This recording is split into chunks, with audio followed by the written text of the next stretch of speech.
Welcome to Docs on Call, brought to you by Methodist Medical Center, with your host, Gina Morse. Good evening and welcome to Docs on Call. Tonight's topic, keeping your heart healthy and what to do when it's not.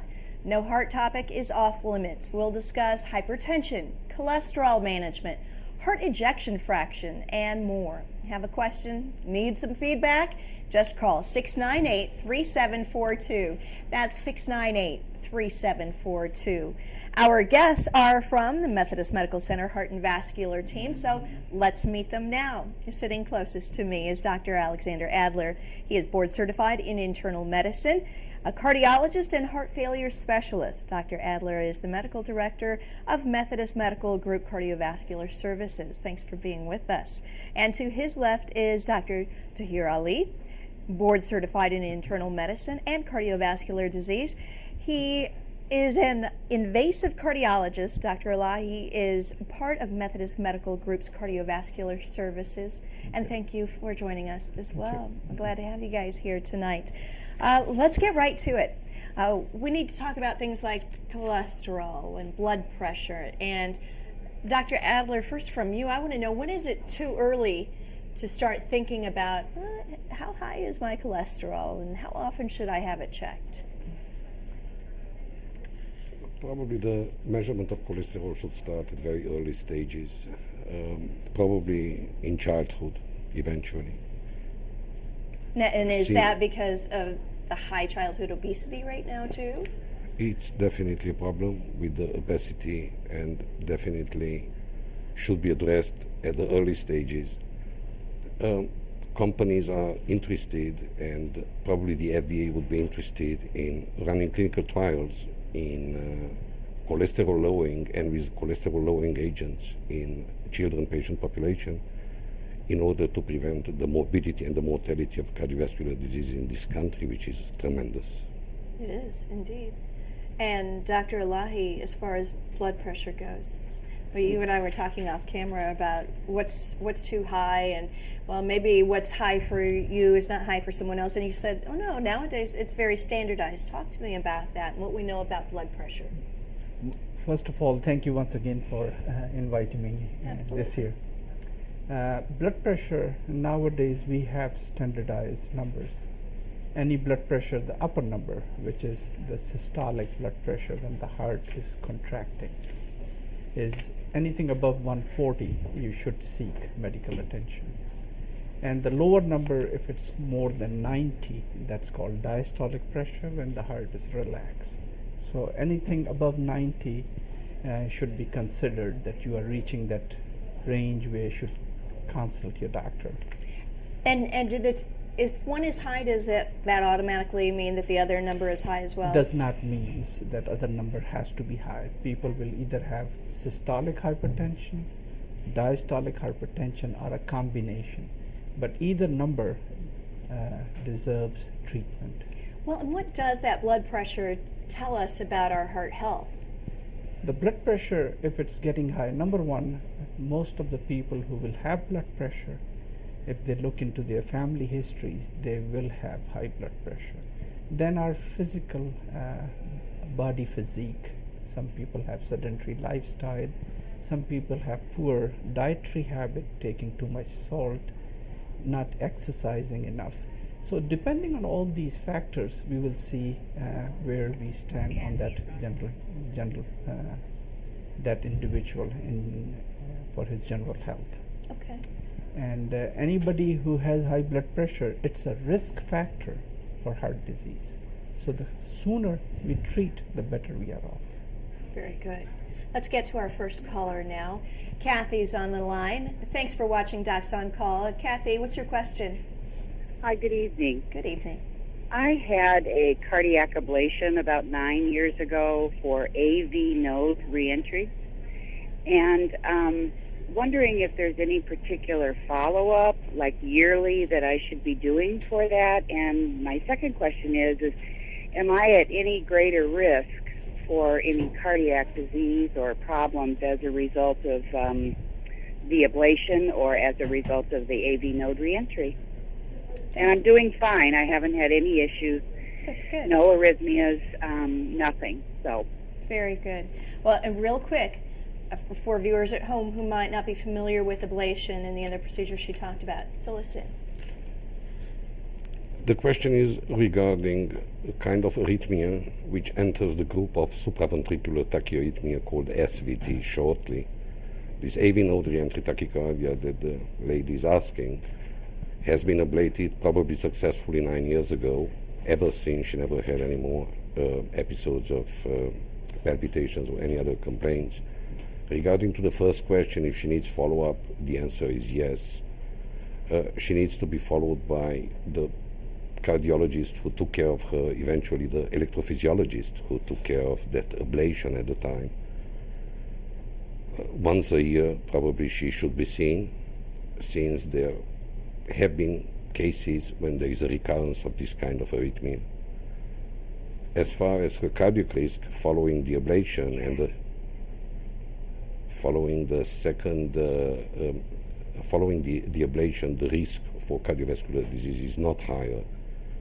And overall, she could have been completely cured by the procedure, though, as mentioned, recurrences are not completely uncommon. Oh, not uncommon, but yet, as she said, she's feeling great. You just say, let's go ahead and make sure that you're continuing to see your primary care physician and or cardiologist for a recheck. Correct. All right. Let's hear from Jack now. He's got a question for us. Thanks for Yes, watching, Jack. Good afternoon. My resting heart rate is normally 40. Some people have told me that's too low. Is it too low? And if it is, how can I increase it? Good question, Jack. And Jack, can we ask how old you are? 75. 75. And what role does age play in our resting heart rate? Resting bradycardia, number one, depends. 40, if it's asymptomatic, usually we don't do anything. What does symptoms come in play? That means you are dizzy when you walk around, any episode of passing out, or if you are getting changing posture, like from lying to sitting or sitting to standing, if your head starts spinning, then you are having a problem with that heart rate. We have seen heart rate in 40s or low in athletes in resting. It also depends if you exercise or if your doctor makes you walk on the treadmill. If your heart rate goes up, then most likely you don't have any problem. In people whose heart rate will not go up, either they are on medication, which can cause them to decrease their heart rate and fix it at a lower level, or they have a disease which is called sick sinus syndrome. It's not necessary to have symptoms at the early levels of sick sinus syndrome. Once that disease progresses, then people who have that condition will require a pacemaker. So if they are symptomatic, that is, if they get dizzy, if they are weak, tired, not able to do their routine activity, then they should seek medical attention. And if they have no symptoms, they should only just make it sure that when they exercise, their heart rate increases. And if it's increasing, that's just a normal process. Very good. Anything else you'd add? The only issue that I would like to ask Jack if he is taking any medications, which eventually can produce a slow heart rate. And in that scenario, we will debate whether or not he needs to change the dose of the medication, modify the medical therapy in order to increase that heart rate. In the lack of symptoms, completely agree with Dr. Ilahi, what he was just mentioning. In the lack of symptoms, nothing needs to be done. Well, it sounds like Jack just want to make sure he's seeing his primary care physician and talking to him or her about his resting heart rate. And they can ask some of those questions that you're discussing. And the medication he's right, taking. Exactly. If he's taking, yeah. Very good. Let's answer some questions that we've got here from some callers who did not want to go on air, but nonetheless have some important questions for us.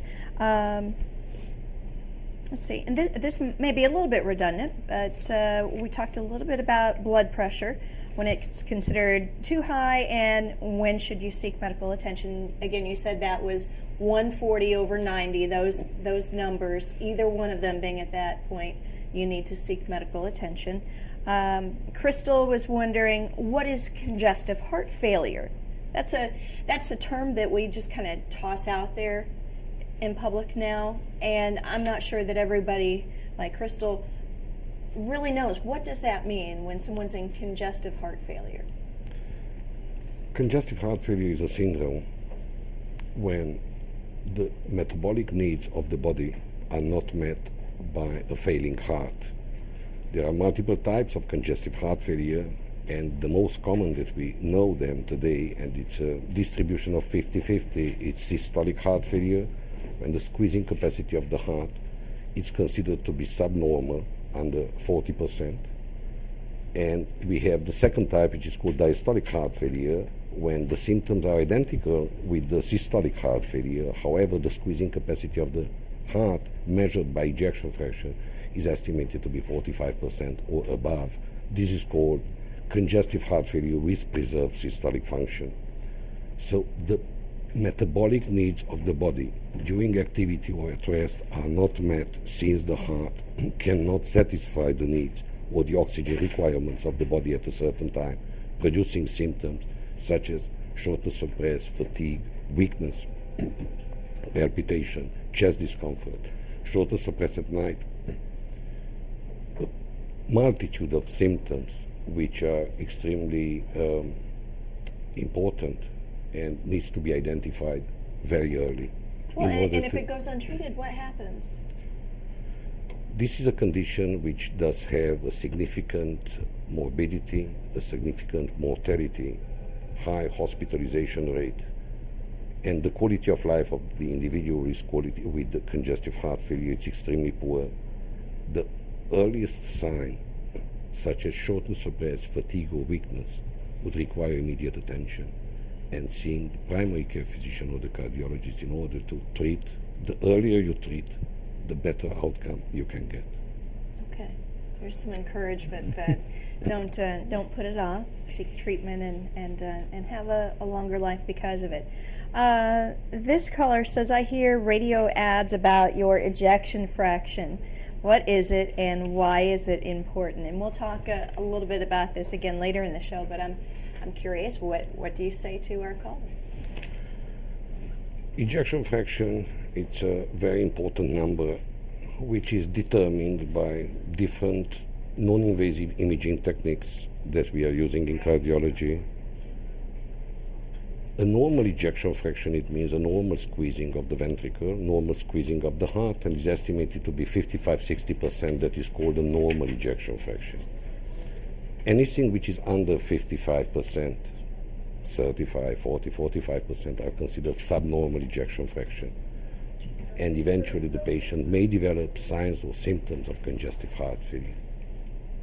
Okay, so more than anything, that number is a warning number, and the lower that number gets, the worse it is. The lower does have prognostic implication in terms of mortality, clearly.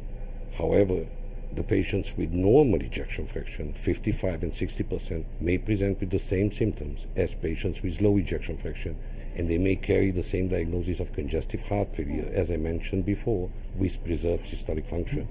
So yes, congestive heart failure symptoms are not related. There is no relationship in between symptoms of heart failure and the ejection fraction. However, the ejection fraction does have prognostic implications to the future in terms of mortality, and this is known and have been demonstrated by multiple clinical trials. All right, Dr. Adler, thanks. Let's go to another one of our callers. Ralph is on the line now. Thanks for your patience, Ralph. What's going on with you? Yes, hello. Hi. I have a question regarding atrial fibrillation.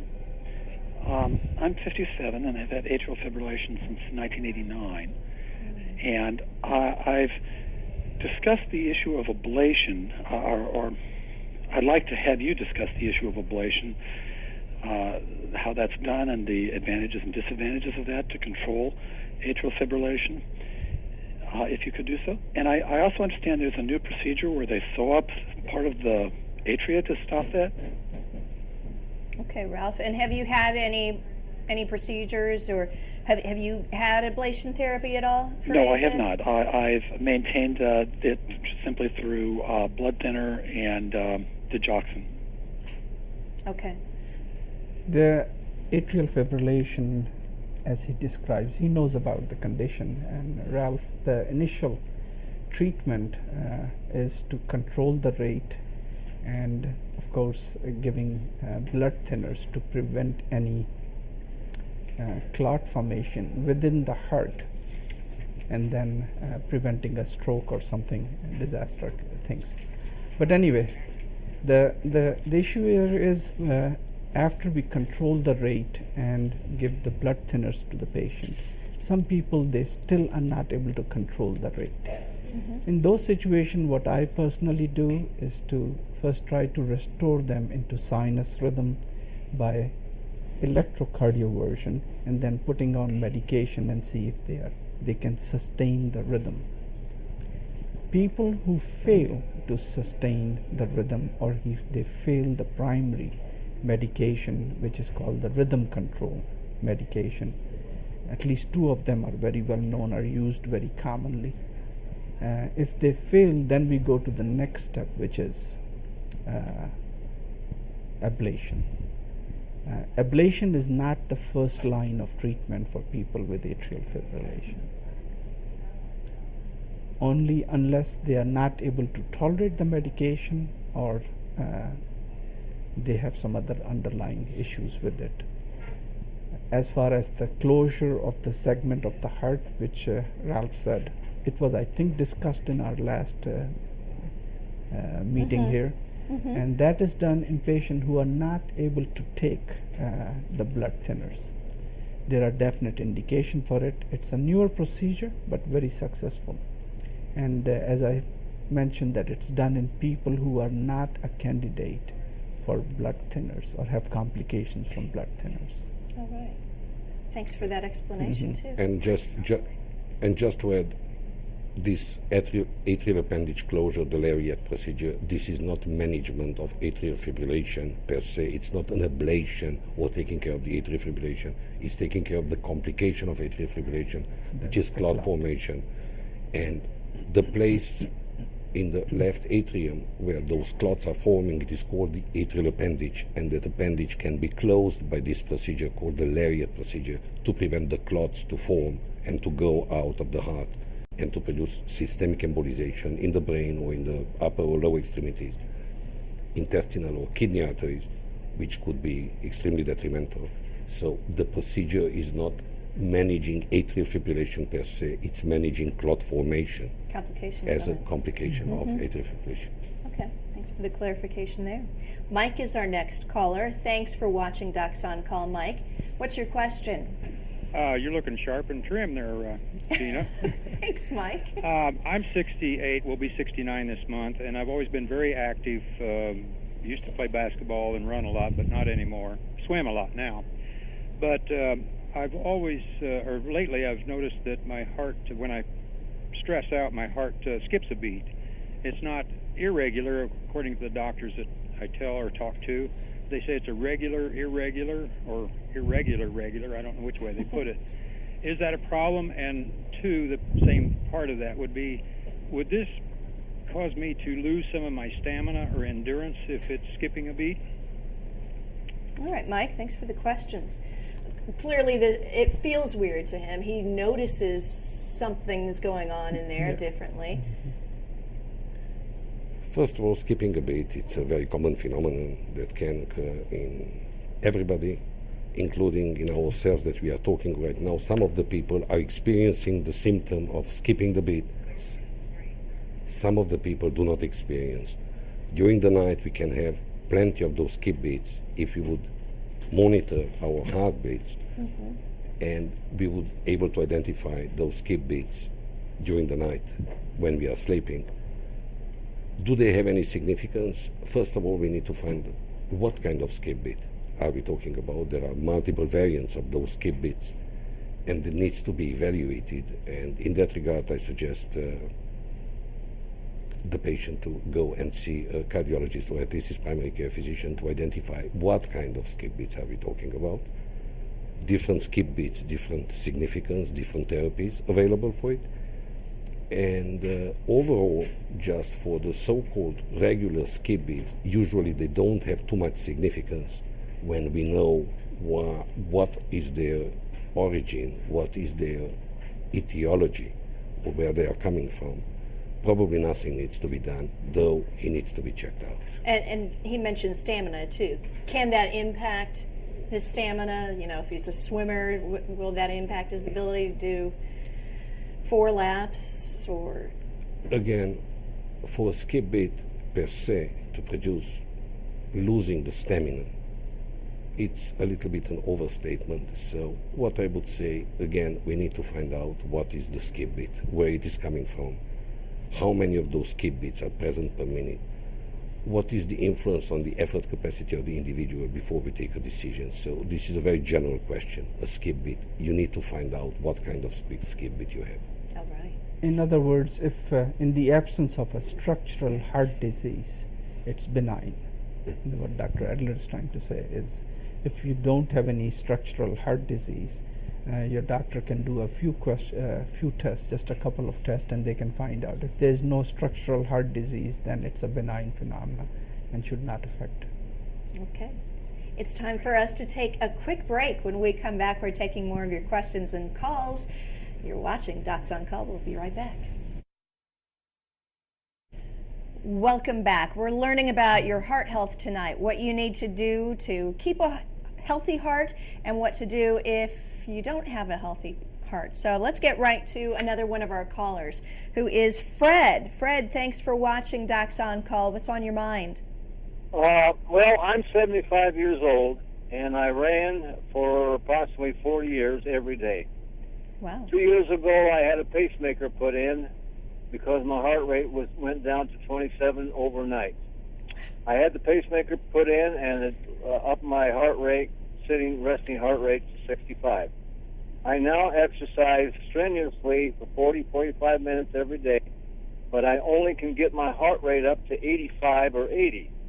Now, what I want to know is, can I try a little more strenuous exercise, or can I ever get my heart rate back up again over 100? Or just exactly am I in danger by doing the strenuous exercise? Good question. And Dr. Excellent. Ilahi, you were talking a little bit about this before. Excellent question. The modern era pacemakers now have the ability to regulate your heart rate also. So you have to talk to your doctor and see what kind of pacemaker you have, number one. And you can have a pacemaker setup done which called rate regulation within the pacemaker. So when you exercise or increase your activity, your heart rate does go up. It can be set up to almost up to 160, 150, whatever the age limit is, and his doctor can organize that for him. The other important thing is that if he's taking some medication, which can, again, the same thing comes if he's taking some medication which decreases his heart rate to begin with, he has to know that. So if he is taking some medication which is keeping his heart rate Lower. then it will not be difficult. Like anybody, if I am taking some medication which is to slow my heart rate, some medication like blood pressure medication will decrease your heart rate.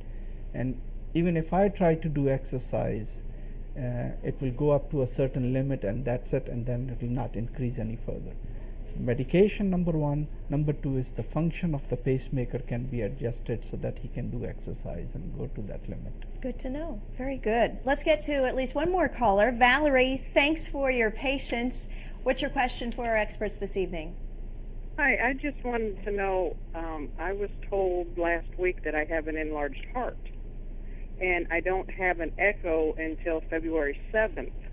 And I was just wanting to know if there was anything that I should be aware of, or things I should look for, or anything like that. Well, and how old are you? I just turned 50. Just turned 50, and do you have a family heart history? Yes. Okay. So just diagnosed with an enlarged heart. She wants to know what that means, especially since she can't get in for the other test until February. I will answer that. Valerie, do you have any symptoms? Can you describe me any symptoms that you have? I've been tired a lot more, and basically I never noticed anything until I had a chest X-ray, and they told me that. Again, chest X-ray can indeed identify an enlarged heart, no doubt. However, the gold standard in identifying the really enlarged heart would be an echocardiogram, and that would be the next step to take. Probably you will get an answer. There are many cases when the radiologist interpreting the chest X-ray and demonstrating an eventually enlarged heart, which will not be correlated with the echocardiogram. So it can be a false positive cardiomegaly or enlargement of the heart. So before the echocardiogram, you will not have your answer. All right, so she just has to be patient, but it's a good thing too that she's not showing any other symptoms. And obviously, though, if something dramatic changes between now and then, she should call her primary care physician or make a trip to the ER, right? I mean, when those symptoms can come on suddenly, as heart health can be sudden sometimes, we have to pay attention to those warning signs. I agree. Well, Dr. Adler and Dr. Ilahi, thanks for spending this half hour with us. We appreciate you taking the time. We also appreciate our sponsor, Methodist Medical Center, for being part of Docs on Call. We will see you back here again in a couple of weeks. Until then, I'm Gina Morse. Have a great night.